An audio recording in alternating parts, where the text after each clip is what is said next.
వరద రాజకీయం. జనం అల్లాడిపోతుంటే రాజకీయ విమర్శలకు పరిమితం.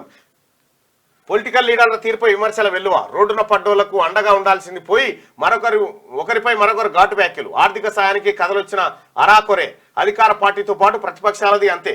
కేంద్రంలోని బీజేపీ సాయం అందించమంటే సాకులు. పత్తాలేని బీఆర్ఎస్ బాస్ కేసీఆర్. ఇగో కనబడటలేదు, కేసీఆర్ కనబడటలేదు. పలు చోట్ల వెలిసిన పోస్టర్లు, సోషల్ మీడియాలోనూ కాక పోస్టర్లు వైరల్.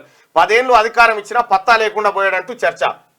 తెలంగాణ వ్యాప్తంగా అకాల వర్షాలు తీరని నష్టం కలిగించాయి. వేలాది కుటుంబాలను కట్టుబట్టలతో రోడ్డున పడేశాయి. మరికొన్ని కుటుంబాలు వరదల్లో తమ ఆప్తులను కోల్పోయి పుట్టెడు శోకంలో మునిగిపోయాయి. పంటలు మునిగిపోయి రైతాంగం సర్వం కోల్పోయింది. ఇలాంటి తరుణంలో అండగా నిలవాల్సిన పొలిటికల్ లీడర్లు వరద ప్రవాహంలో బిక్కుబిక్కుమంటూ కాలం గడుపుతున్న జనాన్ని గాలి కొదిలేసి విమర్శలకే పరిమితమయ్యారు. ఆపత్కాలంలో అన్ని తామై నిలవాల్సిన లీడర్లే ప్రేక్షక పాత్ర వహించారు.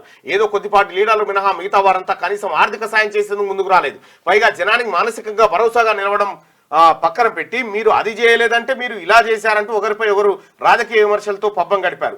జనం ఓట్లతో గెలిచి ప్రజాప్రతినిధులుగా చలామణైన వారు అవుతున్నవారు సైతం పెద్దగా రెస్పాండ్ అవ్వకపోవడం కోసమేరుపు. ఎన్నికల సమయంలో తెల్లారింది మొదలు అర్ధరాత్రి వరకు జనం మధ్య గడిపే పొలిటికల్ లీడర్లు వరద ముప్పులో చిక్కుకుపోతే మాత్రం పత్తా లేకుండా పోయారు. తెలంగాణలో పట్టభద్రుల ఎమ్మెల్సీ తీన్మార్ మల్లన్న ముందుగా స్పందించి, అంటే మనం ముందుగా జీతాన్ని ప్రకటించిన తర్వాత ఇక అందరు స్టార్ట్ చేసి లైక్ చేయండి,